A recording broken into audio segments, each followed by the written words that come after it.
everyone, and welcome back to the Unnamed Sports Show. I'm your host, Ryan, joined by Jason and Jerry. How we doing, fellas? Doing good, doing good. Yeah, doing We good, man. got uh, we got some changes of venue for two of us this week, which means that I now know I'll be handless in Gotham City, a purple Gotham City, for the next couple weeks until I can get a new studio. I can't even do quotations. You can't see my hands. Until a new studio comes around, and Jason now has a nice little studio backdrop. Even So even some brown stuff for you. So Ryan I got rid know. of his, and I got some for you a little bit, just in case you miss it. Yeah. He turned his upside down though, so it's like reverse Browns fandom. I'm not sure.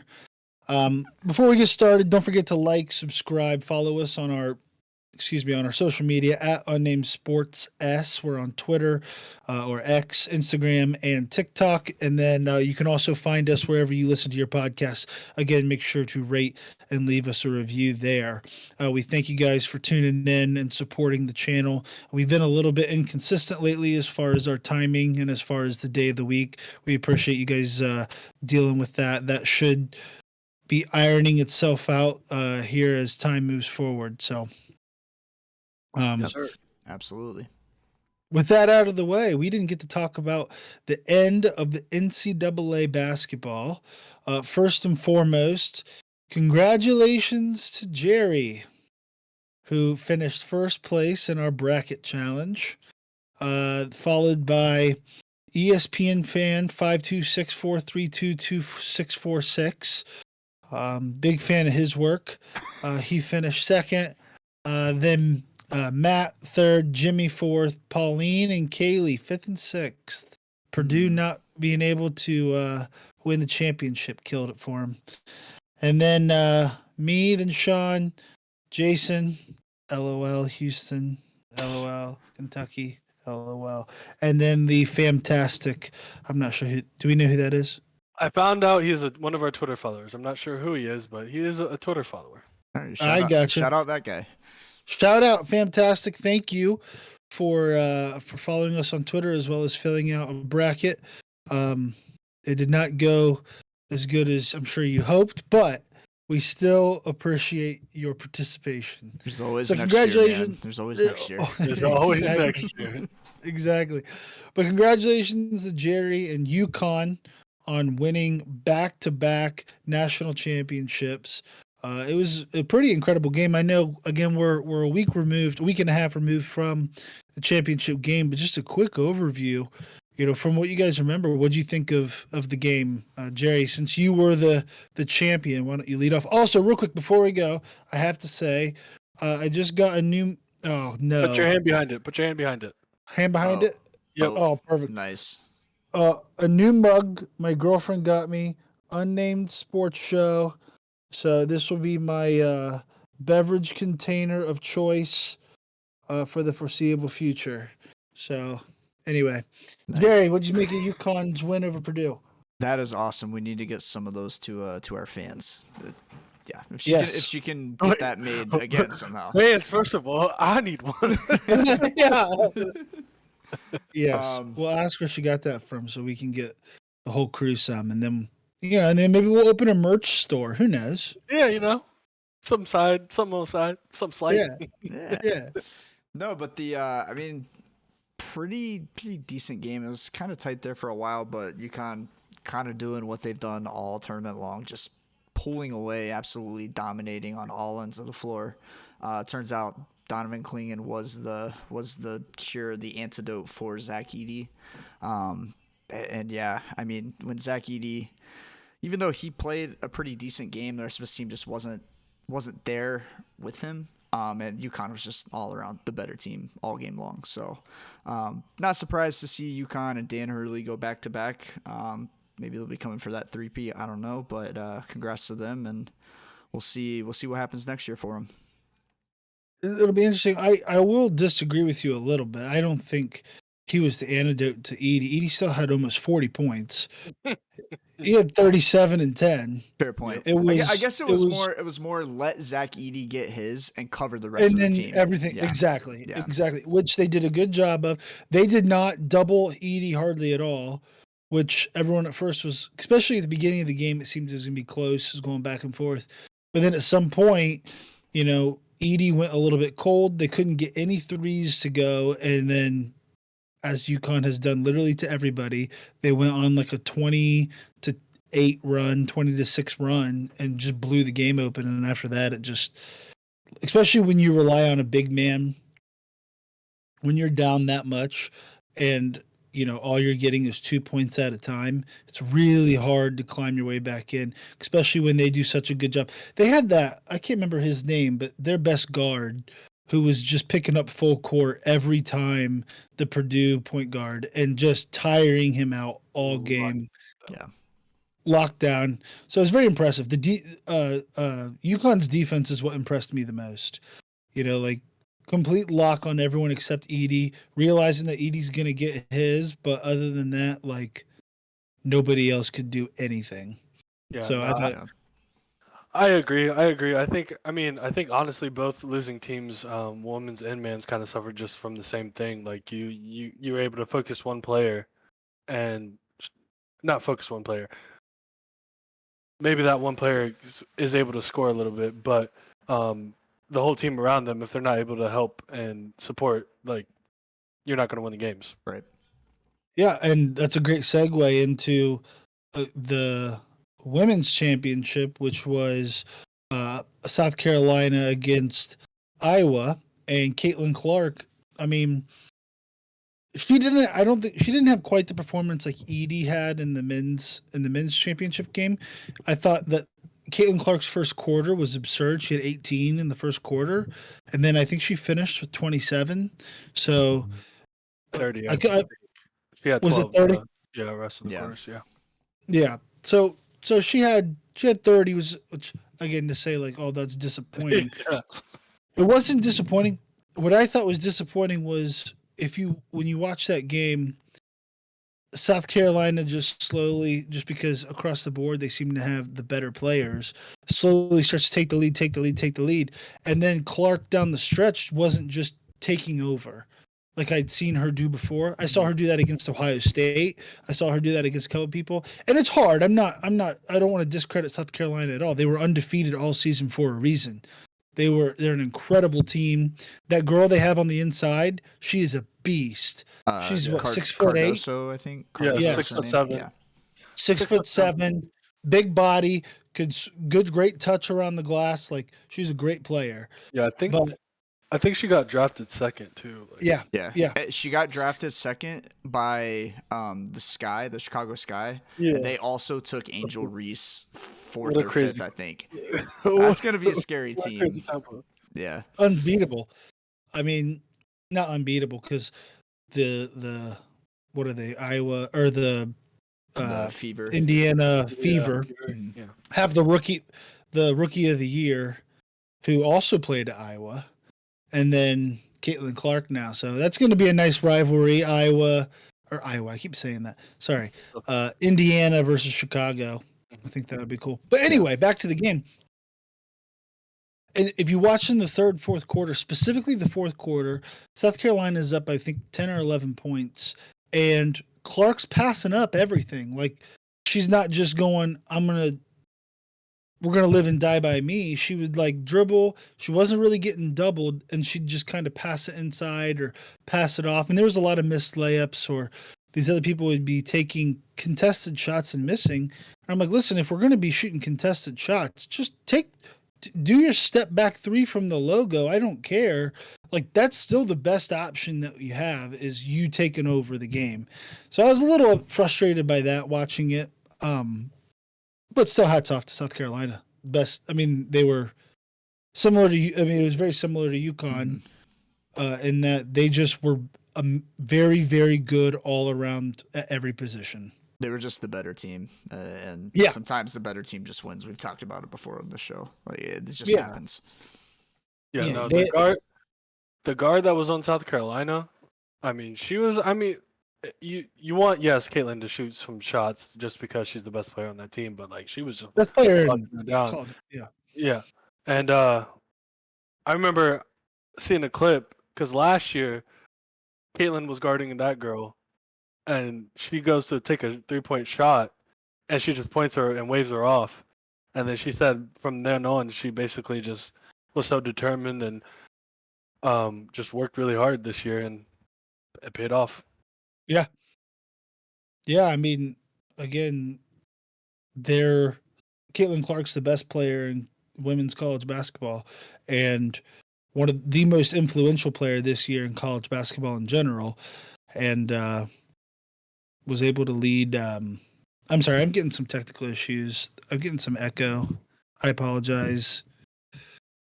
Um, Hmm. Anybody else getting that? Mm-mm. I heard it for a little bit. Oh, it just went away. Yeah. Okay. Sorry for everyone watching. Anyway, we'll edit that out. Done.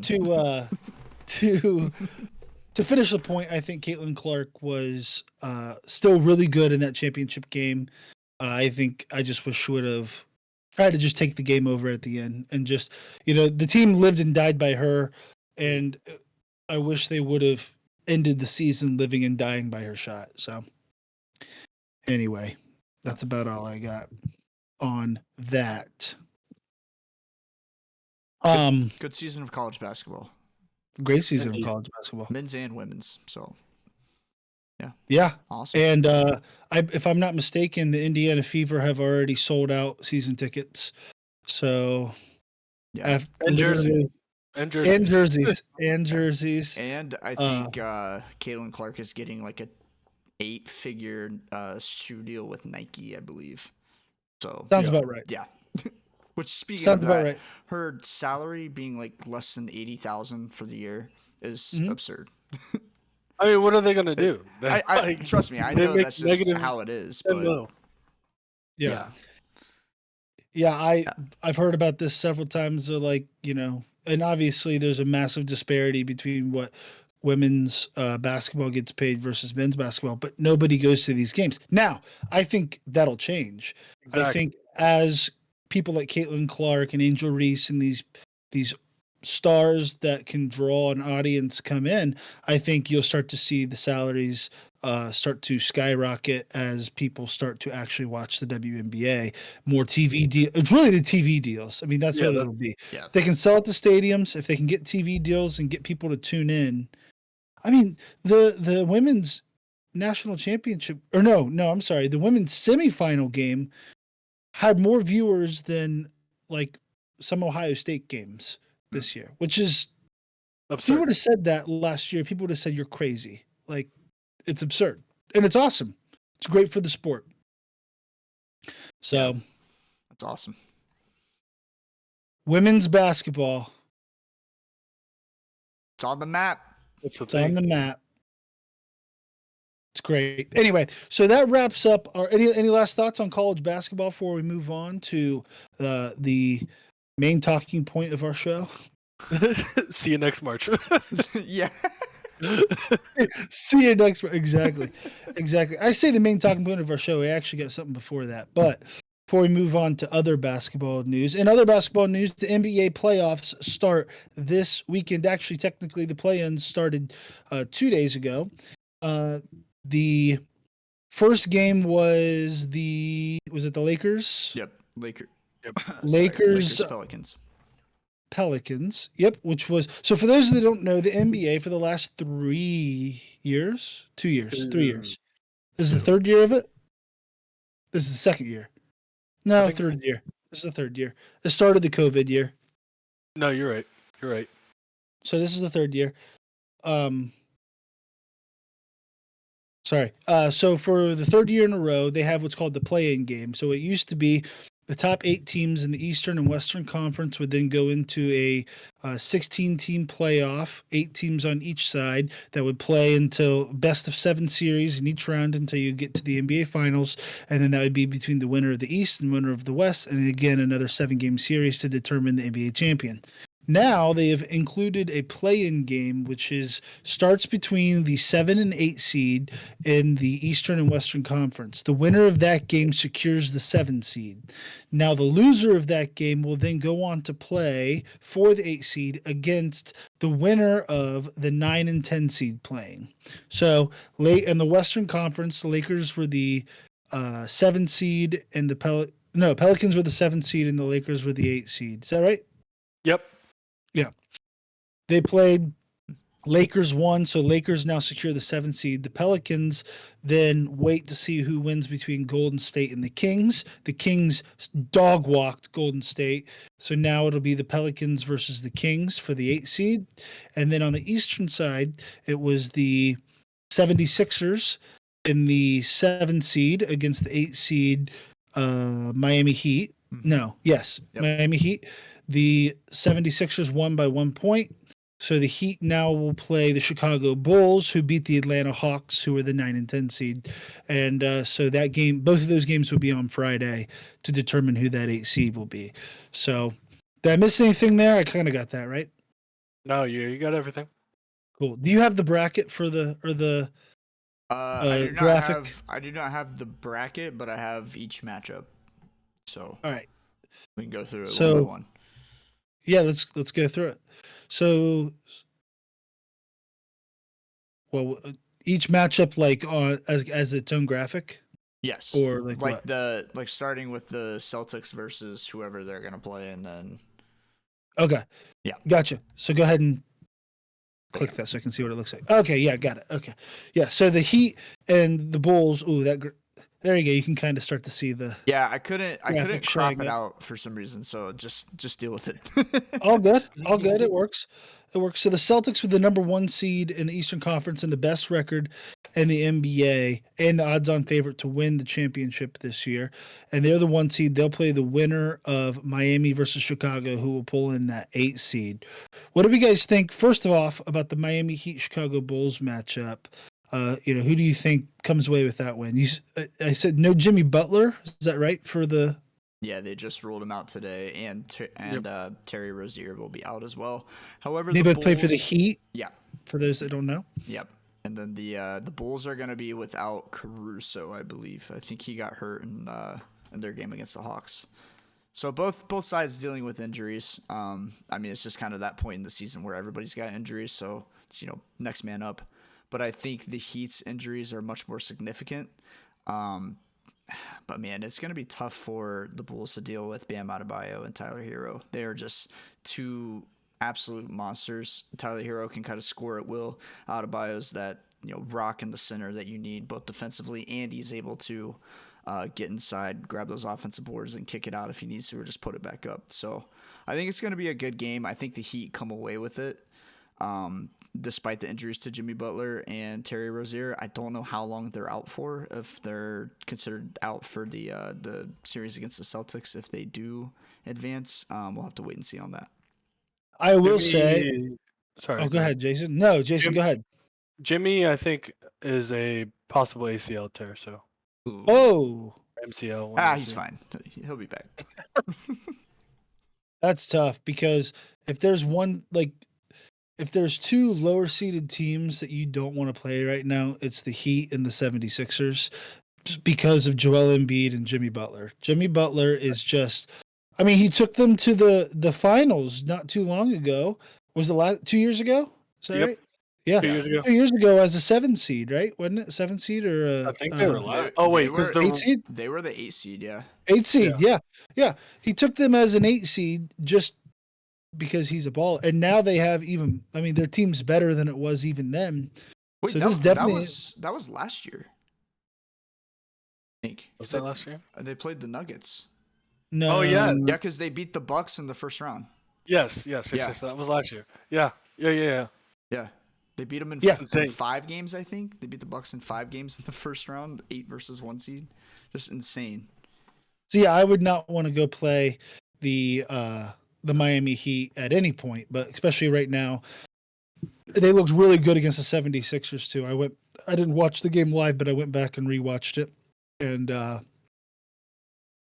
it wasn't until basically Nick Batum forced the 76ers to be competitive in that game. He shot 5 threes off the bench, had a couple other assists, I think dropped 20 in the whole game. I mean, it was crazy.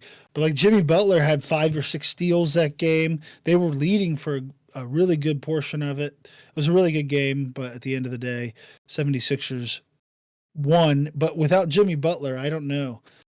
DeMar DeRozan is can score at any time, any place, and can easily go drop 50 in a game. I don't know about easily. I watched him don't do it see against the Pacers earlier this season, it. pretty easily. And the He's- Pacers are a good defensive team too. Just kidding. Yeah, thank you. I was gonna say they're the worst defensive team, weren't they? No, Like, that's the Hawks. The Hawks are the worst Hawks is defensive the team, worst. okay. or the Hornets. Yeah. Well, probably the worst defensive team in the playoffs right now.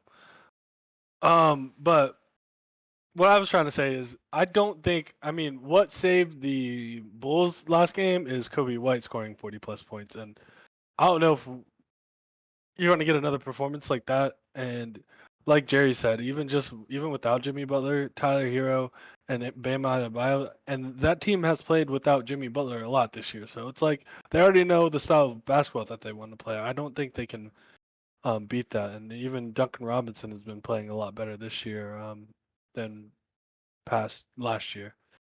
Maybe not as good as 2 years ago, but still very good 3-point shooter and is improving on his 2-point game, his interior game. So I think the Heat will still take this from the Bulls. I agree. I just think without someone like Jimmy Butler could shut down DeMar DeRozan. Yeah, agreed. You don't have that now. That defensive stop to then. So it's gonna be a good game, I think. But I agree. I think the Heat are the better team. And then okay, let's parlay that. So let's say we're all think the Heat are gonna win, right? Correct. Let's say Jimmy Butler comes back, which might happen, might not happen. How do you think they fare against the Celtics? I mean, there's always a chance. Do I think the Celtics would beat them? Probably, but I mean, look what they did to Milwaukee. I thought Milwaukee was winning an NBA championship last year, so. Yeah, I think the Celtics are dismantling either of these two teams, personally. But like you said, that's what we said last year about the Bucks. So Yeah. you just never know. Yeah, I'm reading here from an hour ago. Jimmy Butler sustains sprained MCL, will miss several weeks. So So- that's going to be the Probably entire not. first round. They're going to be one and done. Yeah. Yeah. The Celtics are just too good. Their starting five is just incredible, Mhm. and they can get points from anywhere. They play really good defense. Yeah. Which- Drew Holiday, Jaylen Brown, Jason Tatum, and Kristaps Porzingis. That right there is just And It's then just too good. It's add the ridiculous. experience of Al Horford. yeah. Yeah, Marcus Smart, right? Yeah. No. He's not there anymore. Nope. This tells you how much I don't watch. Where's he? Where do you Tells get you how much I traded watch the Where Where did Drew Memphis Holiday Grizzlies. go? Grizzlies. Drew Okay. Holiday is on the Celtics. Yeah, Right. Where did he get traded from? the Grizzlies. Well, I don't think he got created from the Grizzlies. No. That's where Marcus Smart is, though. Gotcha. Oh, see, that tells you how much the Celtics have been totally out of the. Bucks. Yeah. Sorry. The Celtics have been totally out of the zeitgeist, like the mainstream media, all year. Even though they're the quietest 60+ win team I've ever seen. Yeah. Agreed. Yeah. They're It doesn't Yeah. make any sense. They've just been so good that nobody needs to talk to them or talk about them. That's just how it is. I think the issue is though, it's kind of like that Cowboys vibe. Like they're gonna be good in the regular Yeah. season. You just expect them to mess up somewhere in the playoffs. Oh, they're gonna lose. They will. They will. They're not making it to the Eastern Conference Finals. what? Oh wow! I wouldn't Yeah, put money you're on it. right. Dang right. That's Oh, right. yeah, let yeah, them yeah, know. yeah, yeah, Let them right, know. yeah, Dang right, baby. Let them know. Exactly. Exactly. All right. So the next round is going to now the rest of the East has been locked up. I assume we're going East first. So next up we have the Knicks, the number 2 seed, the surprising number 2 seed. By the way, I don't think anyone saw them jumping the Bucks, but I think the Bucks and Cavs are both very happy that they now do not have to play the Philadelphia 76ers. The New York Knicks will play Philadelphia. I think this one. I think even the sports books have Philadelphia as the favorites in this one. I just think without Julius Randle, the Knicks just aren't going to be able to compete with the 76ers. What do you get? What do you think, Jason? Yeah, What's your no, thoughts on this series? no, no. I'm so happy we're not playing the 76ers. I mean, with Joel Embiid, that team would have been the number 1 team in the whole NBA, and Joel Embiid would be the MVP winner. So like, Yep. having to not have to play that and hopefully tire out Embiid a little bit. I ain't gonna say what I will really want to say, but yeah, no, the 76ers win this game.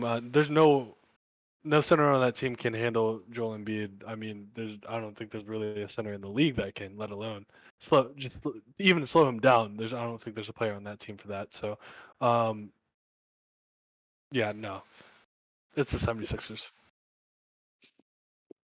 Outside of Joel Embiid, I mean, they have good. They have a great team. I mean, I'm not saying that, but I just to say you think that they would have been the best team in the NBA if he was healthy. Think so? Yep. Mm-hmm. I agree with that. You're taking an already good team and adding an MVP caliber guy to it. Yeah. I wouldn't say already good team. The Sixers? You Yeah, think no, the without 70. you They think were they were without sub Embiid, 500.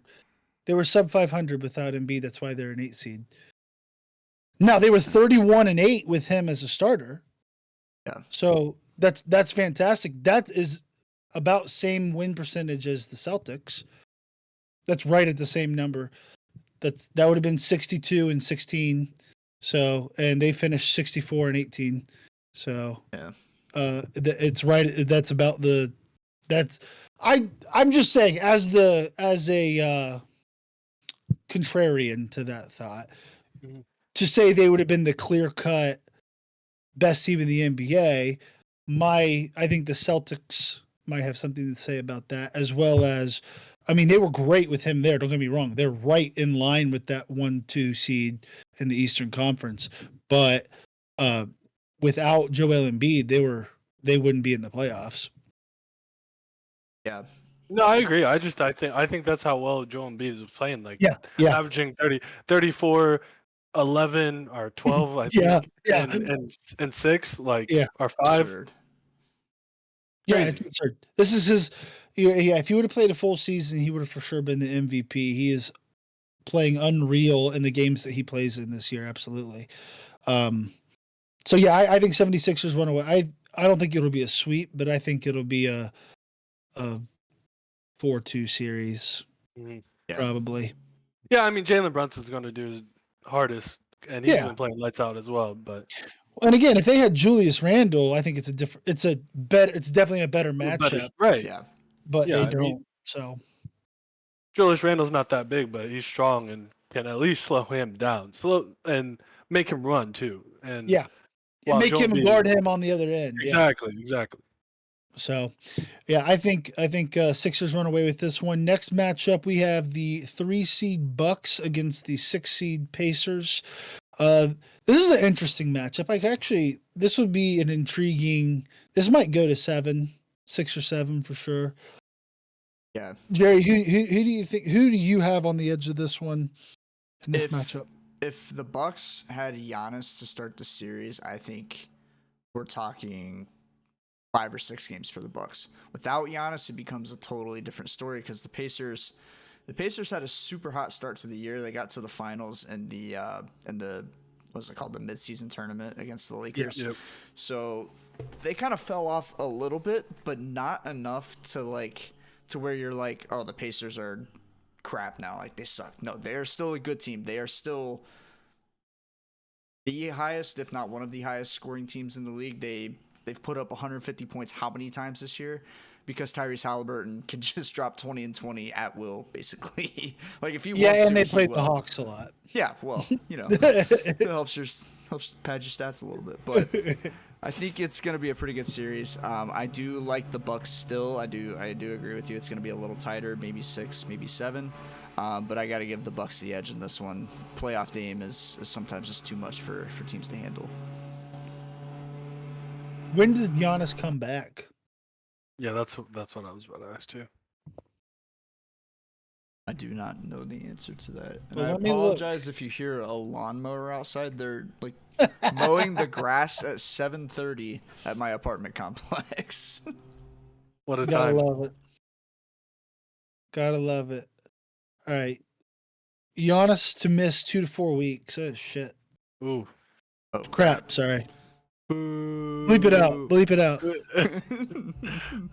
We've been out. Yeah, so for a he'll little be bit. out this whole series. Okay. That's actually, I don't know. I don't know if they can win without Giannis. Giannis is that X factor. He's like Embiid. Like who's going to guard Embiid? Miles Turner can't run with Embiid. He's a great defender interior, but he can't run with them. I mean, you put Siakam on him. That's still 3 inch difference height. Like he's just a matchup nightmare, and without that, you're expecting Damian Lillard, who yes has shown flashes, but hasn't. I would say it was more an off year, but maybe it's just more of a he's not the number one option, right? Type of thing. Right. So, um, I you have think. to Sorry. Go switch ahead. your mindset like that for the playoffs. I don't know. I don't know if Milwaukee can win. Honestly, I would if no Giannis. I favor the Pacers in my opinion. I was I about to think say. defensively, without Giannis, the Bucks are gonna have a hard time covering Turner and Siakam on the wings because they're two big guys that are going to stretch the floor quite a bit. And Giannis is that guy. He has that lengthy, lanky body type to where he can kind of get from place to place without having to move too much. But if they don't have that kind of guy on the floor, they're not going to be able to cover those wings with their two bigs on the outsides. I agree. I think that without Giannis, the Pacers actually match up pretty good. Although on the front court side, uh, I think obviously Tyrese Halliburton's great, but I think you put Patrick Beverley on him and lock him down. I think that definitely stunts Pacers' scoring ability. But again, Siakam and Miles Turner can both score the ball pretty good, especially Miles Turner. So I think I personally think Pacers in this one simply because Giannis is in there. And if Giannis was playing, I think he makes such a difference that it's a sweep or a 5-game series. But I think this is like a 7-game series and the Pacers pull it out personally. That's what I would bet. That's what I bet. Last game in the East. First game that we're all going to on Saturday. Let's go. Let them know. Let them know. Let them know.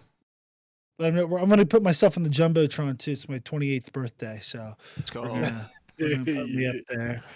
Anyway. Tennessee table. Sorry. Magic at Cavs. Cavs 4 seed, Magic 5 seed. Game 1 this Saturday. Exciting matchup. Cavs right now favored in the series. I believe they're like minus 170 in the first game, which is a lot. Surprising. I think that's what the books opened at. I'm sure that's not there now. But Jason, what do you think about this game? I'm gonna be honest. I knew the Cavs pretty good. I don't know the Magic super well, like their roster. I'm not super familiar. Big. Giannis sorry. Diet Giannis, defensive Giannis. Jonathan Isaac's coming back, so that helps them a lot. That's a 6'10". Diet Giannis. That's a 6'10" lengthy player that can play some defense, very very well. He helps the interior as well. Like it's a little harder now, so I would guess too that the odds have changed. But that being said, we have Twin Towers in the middle. And I think a very, very motivated backcourt. Guards are backcourt, front court? Backcourt. Guards, Backcourt. backcourt.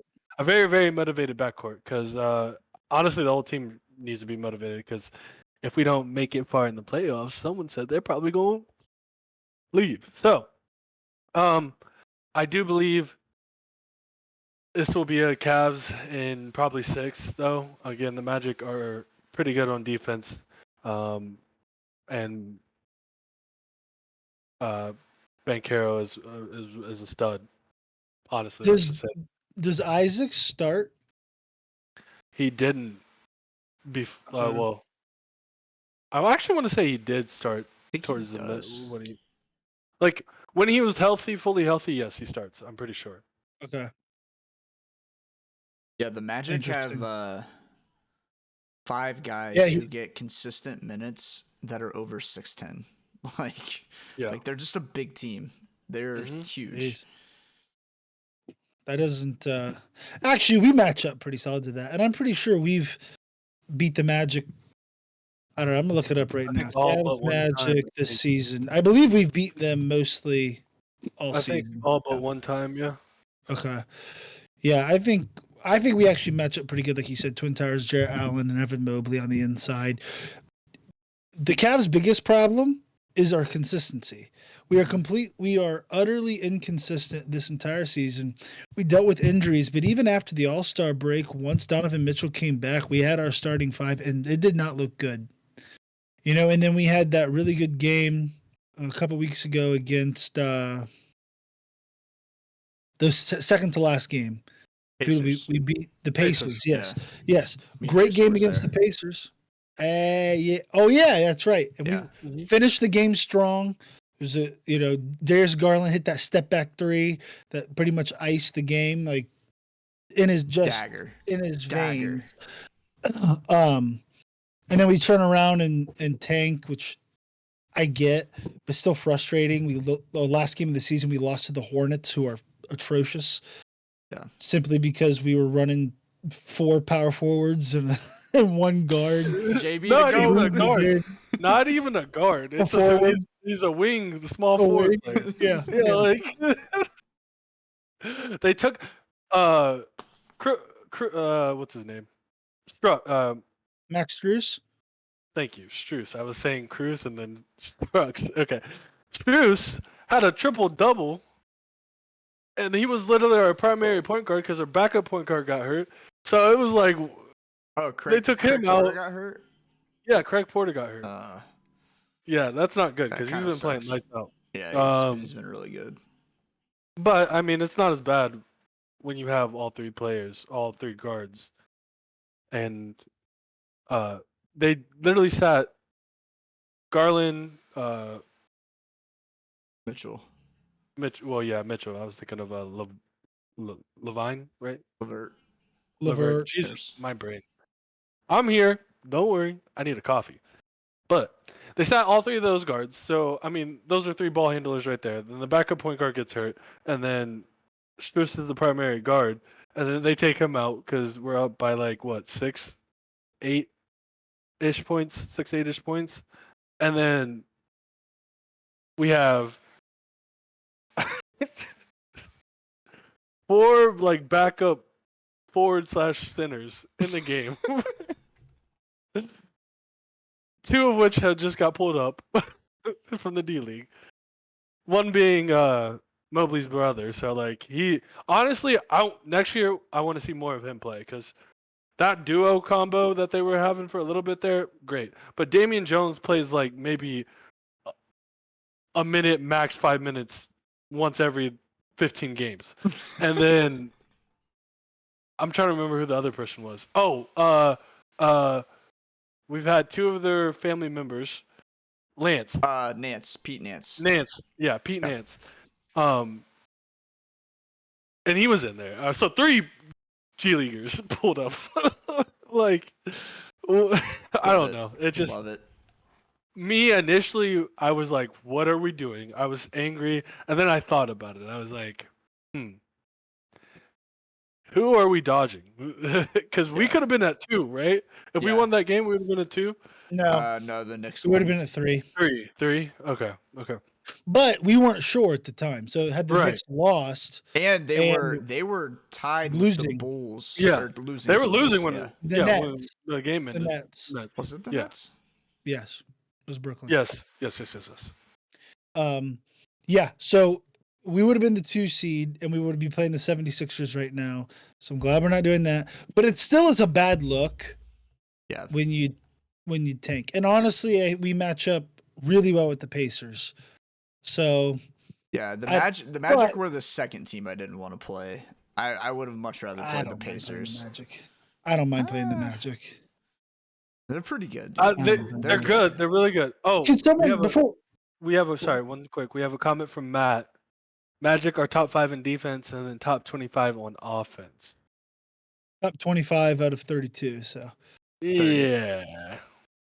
that's what I'm saying. Like I think we it's a defensive battle for sure, but I think with a pure scorer like Spida and Jarrett Allen should have been an all-star this year. He had the numbers for it, just was injured a little too much. And even though they were losing a lot, Evan Mobley, the back end of the season, was actually dropping 20 plus, 20 and 10 every game with a couple blocks. So again, it all just depends. Can we put it together? Can all of them play to what we've seen them do this year? Can Karis LeVert come off the bench and drop 18? Can Darius Garland, he probably is not with Donovan Mitchell there, he's not going to be getting 25, but can he have a 15 and 8 kind of night?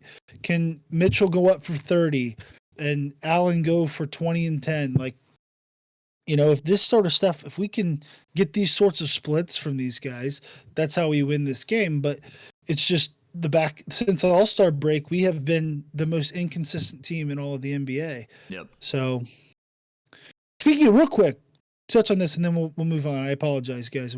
We'll fly through the West here. But why does it, I don't know. I've watched Damian Jones a couple times. He seems like kind of like a athletic, kind of raw type of guy. I mean, I don't know. Why doesn't he? Is he just not really that good? And I just haven't been watching the games that he sucks in, or what? I mean, from what I've seen, like that last game, like it was impressive. I mean, he's able to shoot a lot more than I thought he could. He had 2 of those threes. I was like, wait, what is this? But in the Pelicans game, earlier this season when we were missing Mobley, like he had, I think he played 15 minutes in that game and had like 18 points, 16 points. I don't know. Anyway, doesn't really matter, but just a quick question. Moving on. So that's the East. We'll go into the game on Saturday. It's going to be super exciting. We can't wait to see the Cavs sweep the Magic. I think we all really do think the Cavs are going to win, though. Moving on to the West. We'll fly through this a little bit. The surprising number 1 seed out of the West is OKC. They'll play the winner of Sacramento and New Orleans. What do you guys think? Who wins the Pelicans-Kings game? Jerry, who do you got? No Zion, no win. Kings are going to absolutely dominate this game. De'Aaron Fox is going to pop off. They're going to turn back to their early season form. Domantas Sabonis triple-double, calling it now. Give me the Kings. Jason, how do you feel about the Kings-Pelicans game? What he just said, retweet, no Zion, no nothing. Hashtag. But yeah, I honestly, like he said, even Sabonis is going to go off this game. That's one less defender he has to worry about, and he can control the game. And De'Aaron Fox is going to go off. Kings win. Yeah, the Kings just can score basically at will. Their defense, they can't stop a nosebleed, but defensively or offensively, they can go score on anyone. And when you don't have your best player, I just think the Pelicans are going to be outgunned. And Sabonis is going to have his way on the inside. De'Aaron Fox is going to ball. Give me the Kings. Thunder Kings. How do you guys see that series going? I mean, the Thunder are number 1 seed for a reason. Yeah. No, I love watching these 2 teams play because watching the guards go at it, it's always a good game to watch. That being said, OKC is a better playoff team. They're set up for the playoffs. I think they're a little bit deeper as well. And SGA is going to go off. I think they might not be ready for a championship, but they're ready for a playoff run, and I think SGA will take them far. Jay, how do you feel about the Thunder's Kings? Yeah, the depth is the big part. Kings are going to be without Malik Monk for this series, and I believe Kevin Herter's still out as well. So they're kind of hurting on that end. And I don't think the Pelicans will be a problem, but coming up against a team like the Thunder, like you said, number one team for a reason, they're they got their hands full. I think the Thunder will probably win in 5. I think they'll win in 5. You think so? Yeah. See, I'm actually now this could be my De'Aaron Fox bias talking. All right. It is. The 2K It is. legend. Listen, whenever I play 2K, De'Aaron Fox is my point guard every time. He is unstoppable. He literally, you just hold that R2 trigger. He's so fast. Dunk every time. Okay, Anyway, let me introduce you to the new SGA. All right, literally probably the same thing. no, it is going to be a good lineup. I honestly feel I think that OKC is I mean, both teams can score very easily. The Thunder play better defense, that's for sure. I don't know. I just feel the Kings. I feel like every time I watch the Kings, they're very impressive offensively. So, we'll see. I think the Kings are one of the most fun teams to watch, so maybe it's part of that too. But I have the Kings winning in 7. Upset alert, 1 seed going down. He's getting hot. I like it. It's wrong, but I like it. It's wrong, but you like it. Well, the upcoming the 2 seed versus 7 seed should be interesting because uh last year some crap talking was going on between the head coach of one of the teams and about LeBron James and back and forth. So that'll be interesting. But the Nuggets secure the 2 seed. Everyone kind of figured they'd be the 1 seed. They ended up kind of not faltering, just not quite as good or as dominant as OKC was coming down the stretch. And they will play the Lakers, who just won the play-in game. How do you guys see this one going? Jason, tell us, are the Lakers going to upset the Nuggets, or are the Nuggets just too good?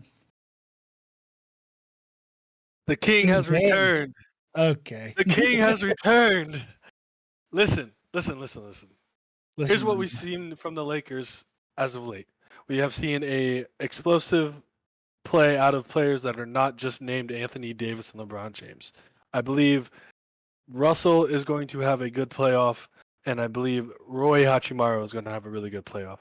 Austin Reeves is going to do his thing, but I think you're going to see more consistency out of these two players, and that will help LeBron be able to focus on game management. And if we can get one of these guards to match Murray, then I think X factor becomes AD, and instead of having to balance those two out, it'll be him just making the difference. And LeBron, I mean, obviously LeBron's going to be the difference because it's LeBron James. He's going to mastermind his way into this victory. And the only other counter you could say to that is Jokic. And Jokic is a really good, honestly, probably these are the two probably best game managers in the game right now. And I think more consistent play out of not the stars is going to help the Lakers carry a victory in 7. interesting. Of note, since the All-Star break, the Lakers are 17-9 and the Nuggets are 21-6. But of the last 4 of the 6 losses for the Nuggets have come in the last 10 games. So they were real hot after the break, and then they've been a little bit not bad. I mean, but it's coming down to the end of the season. They knew they were going to be a 1 or 2 seed, so Yeah, I it's was gonna not. say. I think It's they not. sat out Yeah. They Murray and sat Jokic. Murray. Yeah, so Yeah. not too much to read into there. But the Lakers have been red hot, especially in the last 10 games, to secure that spot at the 7 seed. So I think that's going to be the probably most watched of all of the first round games. Not just because of LeBron James, but because this is an intriguing matchup between the Nuggets and the Lakers. I think the Nuggets are the better team. I think overall, I don't think they're going to be able to stop Jokic or Murray, and I think they win in 6. But I think it's going to be great. Jerry, your thoughts before we move on to the next matchup? Yeah, so everybody last year during the playoffs, once it was coming to the Western Conference Finals, was saying the same exact thing Jason just said. Oh, the Lakers are red hot. They got the king. They got AD. They're going to take down the Nuggets. They got swept They got swept in the Western Conference Finals last year. Give me the Nuggets. I don't think they sweep this year. Give me the Nuggets in 5. All I'm saying is, yes, it was a sweep, but Jokic himself had said their hardest series were with the Lakers. They still got Let that be known. swept. Hey, Lost 4 straight let it be known. games. Let it be known. Let it be known they didn't win a single one in the series. And At least also, Cavs won one against the Knicks. No. Dog, a Last 1-point year- loss is the same as a 50-point loss, okay? They got swept. it means you're close. And if you can take the next step, you can be closer. All right? How'd they First take the of all- next step? They had to play in the play-in tournament to get into the damn playoffs. How is that taking the next step? Hey, first of all, it's because the West is big and strong, all right? What are we talking about? It's crazy out there in the West, dog. I'm glad the Cavs aren't in the West because we would be in the play-ins too. Maybe. No, it's true. We'd be the number 7 seed. We'd be playing the Lakers in the first game if we were in the Western Conference. Or no, we would have been the 8th seed. We would have played the Pelicans, and the Lakers would have played the Kings. So, Oh, Well, how about that? oh. they're not. They're They're the not. 4 seed in the East. Exactly. Yeah. For what it's worth, is LeBron retiring after this year? Or how long? I haven't heard any talks on that. I mean, I'm sure he can go for until he's 60 if he wanted to, but I didn't know if there's any. Hasn't been. He hasn't came out with anything. He has hinted on his body not being the same, so maybe a year or two, but I don't think after this year. I think he's waiting until his son gets in the league. Fair enough. I saw a funny tweet the other day that was like, "It's incredible to watch LeBron regress into prime Magic Johnson." I was like, "Dang, true." I but mean, dang. it's true. Dang. All right, the next matchup, another intriguing one. I don't think it'll get the same attention that maybe like the Nuggets, Lakers, or even the Thunder will get. But the Timberwolves play the Phoenix Suns. It's a really good offensive team against the best defensive team in the NBA. How do you guys see this one going? I think. Well, I'll tell you what I think last. Jason, Timberwolves, Suns. I really don't know much about either of these teams, honestly. I mean, I watched not a lot. I watched a few Suns games this year. I haven't watched many of the Timberwolves, but this team was almost the number 1 team in the West. So like, that has to stay for something. And Rudy Gobert being probably gonna sneak his way into another Defensive Player of the Year. They're a good counter to the Suns because the Suns have a really good offensive game, and you have Devin Booker, you have KD. Like, anybody can go for 50, 60, 70, like if they wanted to. So you're going to need that defense. You're going to need it game in and game out. I just don't know. Are you going to be able to keep up with their points? Let's say I'm going with the Suns. Suns in 7. Jerry, who you got? Yeah, that's what I was gonna say. Suns and 7. When you have a guy like KD on the team, it's hard to go against him. A guy who's a NBA champion and MVP. The Timberwolves do have one of the most exciting players in the league to watch in Anthony Edwards. He's an absolute freak, just a monster athletically. But I don't know, something about the Suns, man. They're just that team that's. It feels like they've been up and down all year. They really haven't had their main 3 together all season.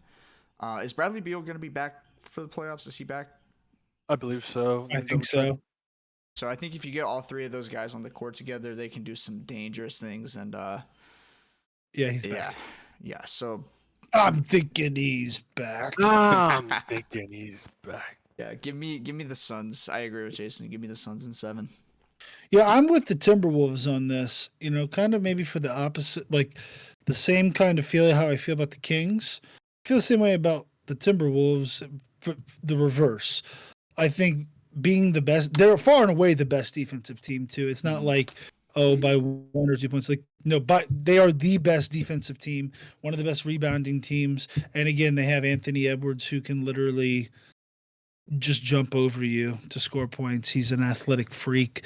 And then, yeah, again, you got Rudy Gobert on the inside and Cat, who can score well, plays good defense. I mean, I just think they're a very well-rounded, good, solid team. And I think the Phoenix Suns are a little too streaky. I think it'll be a 7-game series, but I think the Timberwolves will close it out at a at-home Game 7. So, As Anthony Edwards says, they got KD, we got Josh McDaniels. Exactly. And the last matchup here in the West, the 4 versus 5, we have the Clippers against the Mavericks. You know, the Mavericks were sitting in that play-in spot not too long ago, but have totally just been scorching hot to end the season here. You know, Kyrie plus Luka. I mean, that's 50 and they could go off for 50, 60, They 70. They both can score 50 in the same game. In the same game. Yeah.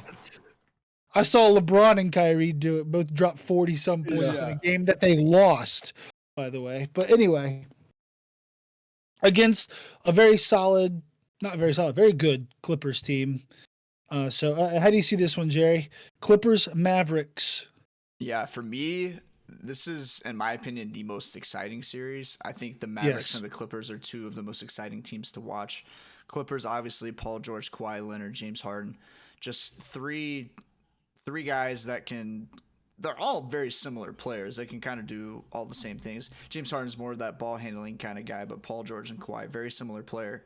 But they can do kind of whatever they want on the court. But then on the other side, you have the most talented guy, one of the most talented guys the league has ever seen in Kyrie Irving, who can do anything with the basketball. He can score from any point on the floor. He can score from 3 feet behind the basket somehow. Like, I've seen him do it. It's amazing. Mm-hmm. And then Luka Doncic. With the best ball handles. Yeah. And the best ball handler in the NBA. Yeah. And then Luka Doncic, a triple-double any night it can come. I mean, we just said either of them can drop 50. This is going to be an exciting series. I think this one 100% goes to 7. And I think because the Clippers have the cancer and James Harden, give me the Mavericks in 7. Jason, what do you think? I'm going to honestly just agree with everything he said up until that last part. And the reason being, James Harden, yes, might have been a cancer, but I think they have finally found a good pace in their team. He's ball handler, getting those assists every game.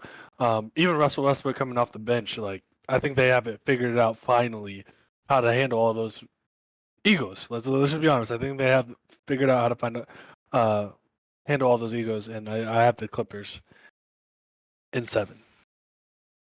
Yeah, I think also a 7-game series. I don't think I agree with you, Jason. I think they've found their groove with James Harden. I think that the way that they utilize him, and like you said, with Westbrook coming off the bench, I think it's a very, very good, well-rounded, solid team.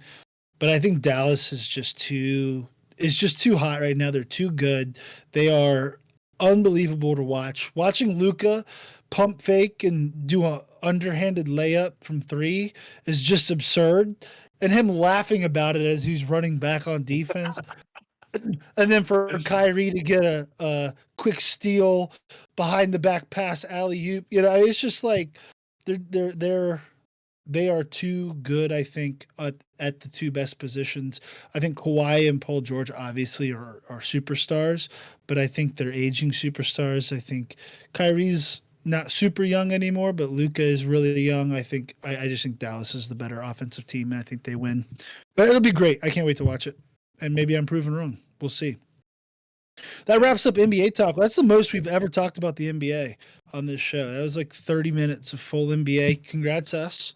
Guys, yes. we can talk about stuff that's not football. I promise. Yeah, so we're going to move on to the NFL here. We're going to talk and continue on the divisional offseason moves that we started a couple weeks ago. We didn't get to do last week. We're going to do 2 teams, each of us this week. We're going to try to speed run through these divisions as free agency as all the major moves in free agency ends and the draft comes up. We've kind of shifted more into who would we pick versus in the draft versus the trade, sign, cut, whatever, as well as it's a lot more fun to just go over the draft stuff. So I think we're gonna next week. I think we still plan to do kind of a watch party for the or a watch. I don't know what is that what you call it? A watch party, Yeah. draft day hangout. I don't know. Yeah. We'll do the show. We'll do the last 8 teams of the NFL. We think with the offseason moves, and then we'll go into that draft watch together, and then maybe we even come up with some sort of mock draft. We haven't really talked about any of that yet. I know Jason's been itching for something like that for quite some time. So we made, yeah. So we may do a first round, maybe first 2-round mock draft. We'll see. But anyway, lots of exciting stuff in the NFL coming up, and we're going to move over to Jason's division, the AFC South, starting with the probably foreseeable future winners, the Texans. Hold up, wait a minute. Those are fighting words. He said it. They may be fighting words, but dude, I mean, come on. I don't care. Stephon Diggs who? Speaking of cancers to teams. Fair enough. All right, so yeah. So we worked on the AFC South together. We did the Texans. For the first move trade, Jerry, what do we got? All right, we got let me preface this by saying the Texans have had like the perfect offseason. They've had like the perfect last just 2 years. We're just going to trade John Mechie and the 42nd pick to the Panthers for the 33rd pick. We don't have a first round pick to deal or to pick with, so we're going to move up for the 33rd pick. That's all I got. And who are we taking with that pick, Jason? Graham Barton. Honestly, positionless on the offensive line. He can play everywhere. He played center. He played tackle. He knows how to play guard. I believe he played a little bit of guard, but not that much. But the Texans need help on their interior, and we are moving him probably to center. And yeah. I think the person we signed has already signed. I saw he's still a free agent. I'm reading here that he signed it. He signed a 1-year deal. This is a quote unquote trade. He's okay. So like at the end of the year when practice players get signed, it's kind of like that. So that's how he kind of got signed. Yeah, because he was on the practice squad, played like 2 weeks, I think 3 weeks for the Titans. But we're doing like a trade and sign type thing. Yeah. Okay. Or hope he goes to the practice squad again and then steal him off the practice squad. But trade and sign is what we'll call it. I see. So we have a trade and sign for Marlon Davidson for the Texans. He's a interior defensive lineman. He was just with the 49ers and then the Titans. I don't know much about him other than that. Jason, give us a little bit on Marlon Davidson if you got some, or Jerry. I'm just gonna be real with you. I don't know much about Marlon. Yeah, no, he was the side man with the defense tackle for the Panthers who just got a big contract. Brown. We're crushing this section. Big dude. Big defense tackle, got drafted in the first round. He was like the sidekick to him. Didn't get much of a chance with the 49ers. Obviously, that team is deep on the front four. Got signed on the practice squad for the Titans. He was able to play the last 3 weeks, I want to say. And he showed some hope. He got a sack. I mean, for a player that has been through what he has, you don't necessarily see that a lot of the times. So Titans need depth there. They don't necessarily need the all-star there. So with their signings in the offseason, they also got our interior offensive lineman, our defensive lineman, Fuatsku, or I don't know if I pronounced that right, but he's a 25-year-old. He's a hope you can get a little bit more out of him. How he played in college, like he was really good in college. Wasn't as good as his counterpart, but showed flashes. With the Titans, Texans being as good on defense and really good coaches, you're going to be able to get a little bit more from him, and hope he can take another step. Gotcha. Well, thank you for taking that for me. I apologize. I should have took that one in general because it was my idea. it was your idea. I that's on me for not throwing that to you. So I'll take the blame for that. That's on me. I'll be better. Also, Derek Brown was the interior defensive lineman Thank you. for the Panthers that you were referring to. So, all right. Our apologies on the Texans. The Texans are too good anyway. We don't care about them. Yeah, Moving on, they don't the need to do Tennessee. anything. Yeah, they do nothing. Tennessee Titans, Jerry, what do you got for us? All right. So in our first round pick, we're picking up Alu Fashano. I think that's how you pronounce it. I'm not even gonna try to pronounce his full first name. Alumuyiwa. Alumuyiwa Alumuyiwa. Fashanu. Fashanu. Nice. All right. Penn Gosh, State we did. offensive lineman. He was the Big Ten offensive lineman of the year. All American. We need somebody to protect Will Levis with the Taylor Lewan not coming back right now. Foreshadowing. But we need somebody to protect Will Levis. Give me Alu Fashanu. He is an absolute beast, standing at 6'6", 312. He is a monster. With the signing, we're picking up a receiver to go beside Calvin Ridley and D-Hop. We're picking up Michael Gallup. Hasn't been re-signed by the Cowboys. So I don't know why. He had a decent year. He's not your number one guy, but he's definitely a solid 3-4 guy.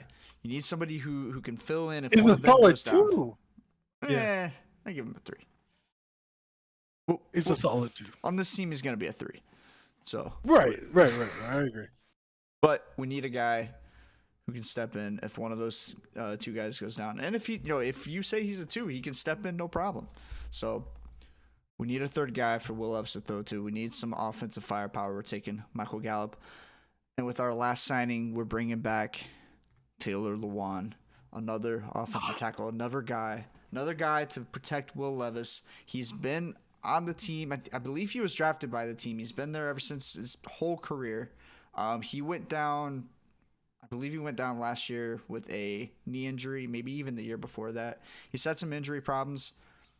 Should be fine to go before the start of the regular season. Bring him back, put him on the team. I like it. Jason, your Jaguars, what are you doing?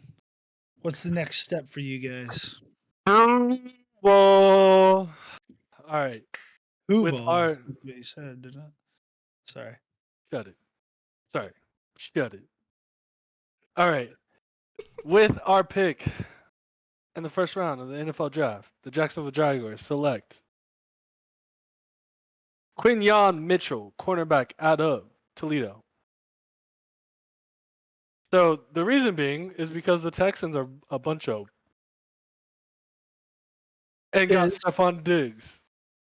And got Stephon Diggs. We have one solid corner and a decent nickel player. Kind of.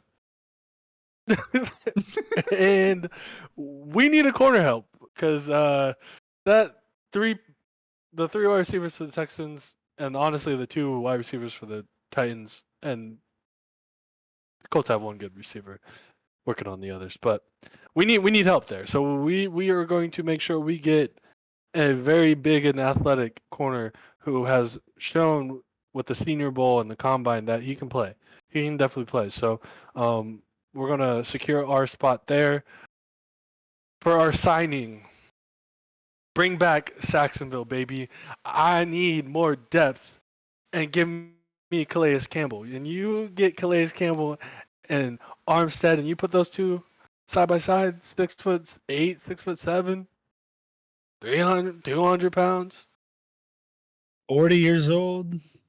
It don't matter. That man is ageless. That man has been playing for life. He's LeBron James of the defensive ends, except for a step down because he's not the GOAT. But that man still plays solid football. He's a good run defender. Yeah, he might not be the same pass rusher he was, but we don't need pass rushing. We have Josh Allen, Tevon Walker, and Armstead. Like, we need solid help and also a voice. He was a leader here, and he can come and be a leader and take more of a coaching role instead of maybe the player role. For our trade, well, the Texans do it, so why can't we? Give me T. Higgins. We trade Zay Jones and a second-round pick to go get a number 1 receiver. I like it. I like it. We'll see. The Jacksonville Jaguars won't do that, but I think that would be awesome to go get Trevor Lawrence, a true number 1, a really good wide receiver who probably wants to be a number 1 at this point because Yep. his number 1 status has been taken. The last team in the AFC South, we will try and speed run this. We'll do the Colts instead of doing a signing, a trade, and I just did 2 picks and a signing. The first pick for the Colts is the 15th pick. I have them picking up wide receiver Brian Thomas. He's the number 2 receiver from LSU, but if you knew anything about LSU this year, both of their wide receivers were pretty dang good. Brian Thomas is a little bit of a route running athlete, but he has massive big play potential and scored a lot of touchdowns. So he's a guy that can really stretch the field, and Anthony Richardson he can bomb the ball 90 yards. So this is a guy that can really take the top off and allow a little bit and allow for more explosive firepower from a Colts offense that definitely needed it. The second pick, I have a cornerback out of Iowa State, TJ Tampa. This is a guy that is he was a really good all-around athlete. He's someone that has really good coverage skills, good hand-to-hand. He's got a good turn on the ball. His biggest issue is honestly his discipline. He's the kind of guy that likes to go for the big interception pick 6, and because of that gave up a lot of big plays, but he's got all the intangibles. You coach him up on some decent technique, and he's someone that can be a shutdown corner for him. And then signing, we have the Colts signing Jamal Adams. So this is like a hybrid safety, linebacker, defensive end, guy that can really get after the quarterback. He's a good pass rusher. His last year in Seattle was not the best, but if the year before that and for several years in a row before that, he was somebody that you could put off that edge or blitz from the safety position. And I think that sort of aggressiveness and that sort of athleticism on defense can really help revamp a Colts team that was this close to winning the AFC South, losing. Imagine. They would have won, right? If they beat the Texans, they won the AFC South, right? That's correct? Because the Jaguars lost to the Titans. Oh, that's right. They lost to the Titans. Anyway, a team with Gardner Minshew that was this close to winning the AFC South. So I think you get a little bit better on defense, especially in the secondary and some on the D-line, and then an explosive option. The Colts will be in good shape. Moving on to the other South, but the NFC South, the team we did together, the Panthers. I'll take it away here since you guys kind of did all the work for the Panthers this time. So I'll let you guys talk about it instead of being dumb and picking up something that I don't know much about the reasoning behind it. So the first decision will be a trade for the Panthers. They'll trade the 33rd pick. Yep. What? Yep. Yeah. Oh, yep. Okay, so it's the trade that I was like, that's the trade we just talked about. Wait a second. Yeah. We put this one together. There's levels to it, right? There's multiple levels. You guys are so intelligent. No wonder you left me out. I would have said something stupid. All right, so we've already said this one. which makes my job easy. The 33rd pick for John Mechie and the 42nd from the Texans. All right. Who wants to take the first pick? Gary, go ahead. I know you're your baby sweetheart. Take it away, Jerry. All right. Panthers need some help with the wide receiver position. They need help everywhere. That's kind of why we all decided to do this together, because we're like, nobody wants the Panthers because they're just so bad. They need help everywhere. It's hard to make a decision. But you got to give Bryce Young a guy to throw to outside of Adam Thielen. We're going to pick up Oregon wide receiver Troy Franklin. He was an absolute monster for Bo Nix this year. People are saying he's going to fall to the early to mid-second round. I'm kind of surprised. You think he's going to fall third? I don't think he's going to fall that far. He can't run routes, Jerry. Yeah, but I think too many guys need receivers right now. I don't know. I think it's worth taking a mid-second round pick on. We're going to pick up Troy Franklin, give Bryce Young a guy to throw to. So you are seeing a pattern where we're getting weapons. John Mechie, a project player who probably can be a good 3 to 2 even if he's given an opportunity. We get Troy Franklin, burner. While he might not be able to run routes, he can outrun people. And speaking he about can run weapons, in a straight line really fast. We're gonna get another weapon from him, tight end for the I almost said Texans. Texas Longhorns, Hook'em, Jatavion Sanders, the number 2 tight end in the draft, and will fall in the second round for sure. With the amount of talent that there is in the first round already, I doubt he sneaks in the first round. So we are going tight end for the Texans. Also another burner mismatch. Mismatches are what we're going for. We already have the secure hands. Let's go get mismatches, and we're getting Jatavion Sanders. I think it's beautiful. I think the Panthers will now maybe win 3 games next year. That's pretty high. Wonder what their over-under is for. I bet it's 4.5. I bet. I'll look it up. But while I'm looking it up, Jerry, tell us what the Falcons are doing this offseason. All right, so on the complete opposite of what the Panthers need, the Falcons need help on the defensive side of the ball. Obviously, they pick up Kirk Cousins, probably the biggest free agent signing of the offseason so far. They go and get him help in a ton of receivers. They go get Darnell Mooney, Rondale Moore, Kadero Hodge, Ray McLeod. They already have Drake London, Bijan Robinson, Kyle Pitts. So we're going to get some help on the defensive side of the ball. And with our first round pick, we are taking the SEC Defensive Player of the Year in Dallas Turner. First team All-American, first team All-SEC. He was a Bednarik finalist. He is an absolute monster. The linebacker position, a place where they need to really, they need to fill the gaps in the middle of the field, and he's the perfect guy to do that. Now in the secondary, they need even more help. So we're going to go get a little bit of experience, and with the Bills' mass exodus of their team, they just released everybody. They decided to release Micah Hyde. So we're going to bring him to Atlanta. Bring him down to Atlanta. We need some help at the safety position. Yep. Atlanta. Down in Atlanta. Give me Micah Hyde, and we need more experience. So we're going to pick up a veteran, probably on a 1-year deal, because that's what he signed with the Steelers. Give us Patrick Peterson. Obviously, he's a little older, but he can still play at a pretty good level. Maybe even add a little bit of depth. I don't know. He's still a starter caliber player in the NFL. He's a beast. You guys think Patrick Peterson's a Hall of Famer? He's a Hall of Famer? Okay. Yeah. All right, good. So I agree. I was about to say it. I didn't want to get caught off guard. Yeah. Yeah. Give me Patrick Peterson. Add some First ballot, maybe not, but definitely eventually. Yeah.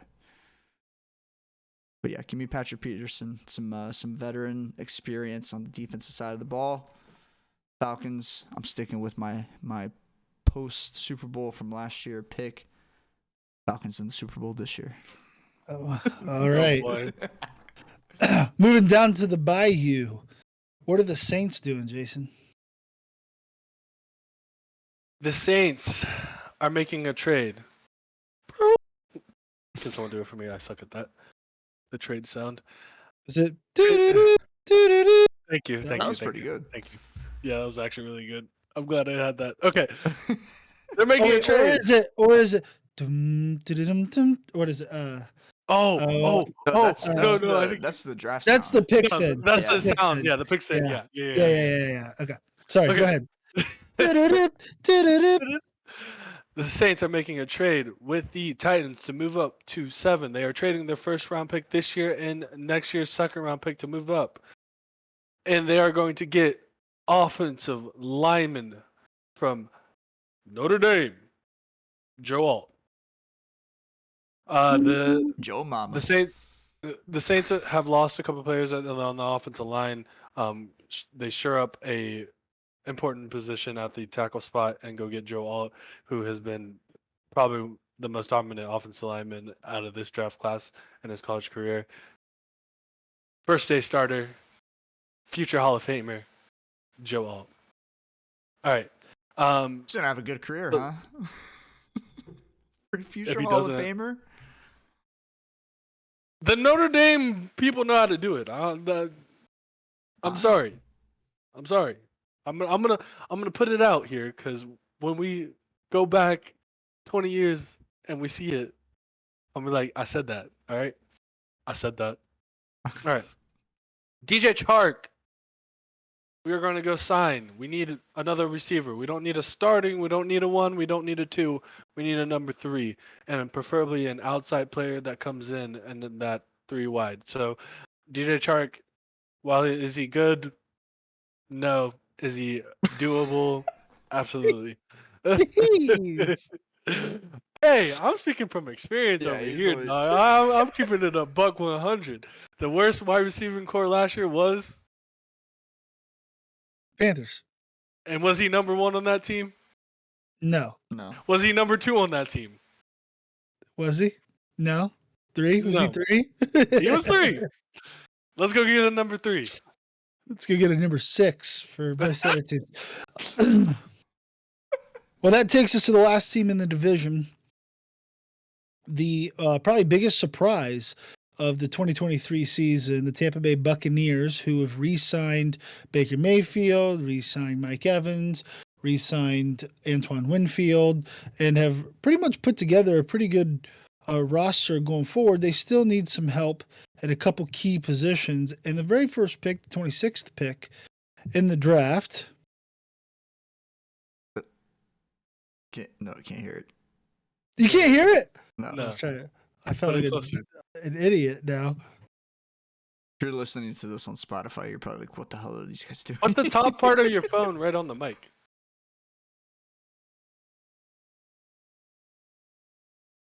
Nothing? Oh my god! Yeah. I heard it. Did it blow your eardrums out? Just Oh, about. all right, Yeah, sorry. we got That the was- gist.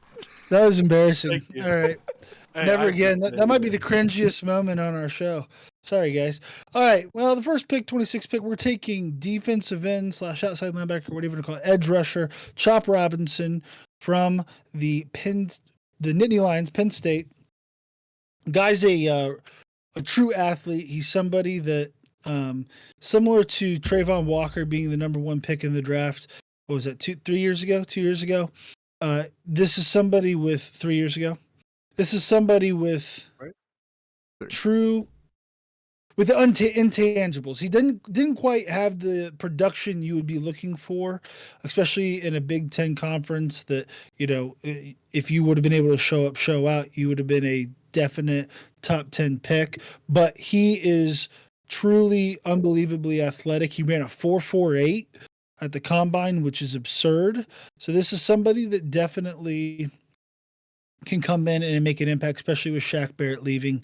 Get a little bit more of that linebacker, some of that edge rush ability. Second, I chose to do 2 picks as well. They have the 57th pick. They're in the second round. They're going to go with offensive guard Cooper Beebe. Bieber. Cooper Beebs. The Beebs, guard out of Washington. True mauler. This guy's a the kind of gritty, blue collar, just tear you apart type of offensive guard. He's not quite the best pass rusher, and his weaknesses again would be that he overextends because he's so aggressive. But the Buccaneers, who definitely took way too long to find their run game last season, could do with some interior line support. And then the last pickup, another offensive lineman, Charles Leno Jr., was recently cut by Washington. I don't believe he's signed anywhere at the moment. He's getting up there in age, but he's definitely someone that could anchor the other side. Obviously, they have Tristan Wirfs, who is a beast and just a true. Have you ever seen the video of him jumping out of a pool? Mhm. It's absurd. He can literally box jump himself out of a pool, and he's a 300-pound offensive lineman. He's incredible. But if you can anchor down the other side, especially with someone like Baker Mayfield, who is a little bit prone to holding onto the ball too long to try and make a play, and he thinks he's probably more athletic than he really is, really anchoring down the offensive line, I think, is something that the Bucs are going to want to do. So that is my thoughts on the Buccaneers. That's who I think we're going to draft and sign. So that wraps up the NFC South. Any other big news coming out of the NFL that we want to go on other than Antonio Brown anticipating a big trade coming up? Hey, I AB, think AB knows. JK to the Chargers. Yeah, that was Is the big one. biggest news I've seen. Cool. Well, the draft is next week, next Thursday at 8 p.m. We will have our traditional show at 7. We will go over the last set of teams that we have yet to do, which is the East. Yep. No. Yeah. Yes. The East. Yes. The NFC East and the AFC East, and then we will give you guys. We have to talk about it still, but I believe we'll probably have a mock draft to go over before the draft actually starts, and then we'll do a watch show for the draft. So we will see you guys all next Thursday. Any final thoughts, gentlemen? Yeah. Two real quick things. The reason I'm making faces over here, the Lions just released their new uniforms. They look nice. Oh, did they? They're nice. Yeah. They look good. They got this sick like new blue and black helmet. It looks dope. So go check that out. They literally just released them 5 minutes ago. Second thing, The Browns just released their new helmet design too. It looks pretty slick, but it's just Browns, so whatever. It's a a color face that we mask. don't like. All right, Yeah. go ahead, But, Jerry. last thing, just real quick. So growing up, I didn't watch a ton of NBA basketball or college. I didn't really get into it until probably freshman, sophomore year of high school. When I did get super into it, one guy that just stepped foot in the league was Blake Griffin. He was an absolute monster, and he just announced his retirement yesterday. So just wanted to congratulate him on an excellent career. I know Lob City was one of the most fun times in the NBA with him, CP3, and DeAndre Jordan. So just an absolute monster, an absolute athletic freak. So shout out to him. If you're ever bored, go back and watch. People forget how truly dominant Blake Griffin was. Yeah. Go back and watch his highlights, dude. He was a monster. He was truly like a top 3-4 player in the NBA when he was at his peak. And true and pure athleticism does kind of fall off hard if that's your entire game, which is kind of what happened to him. But nevertheless, you're still talking about one of the all-time greatest athletes to play in the NBA. So, I mean, there's been some great dunkers, and there's probably been better dunkers, Vince Carter, but ain't nobody was throwing it in from way back like that. No, Yeah. actually, Wemby now, but that's not athleticism, that's size. So. I mean, CP3 is throwing up alley-oops to him, and he's windmill dunking them out of midair. yeah. Just Yeah. absolutely just insane. Above the rim, looking in, just not even like touching the rim, just throwing it in there. Like you don't see it. You don't see it. Absolutely. You don't see it. It's incredible. So congrats to him on a great career. Any other final thoughts here, gentlemen?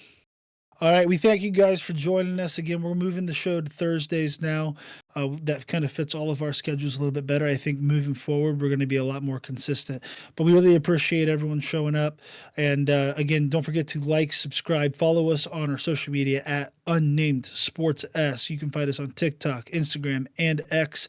And don't forget to review and like us wherever you find your podcast. Thanks, guys, and we will see you next time. Peace out. Peace.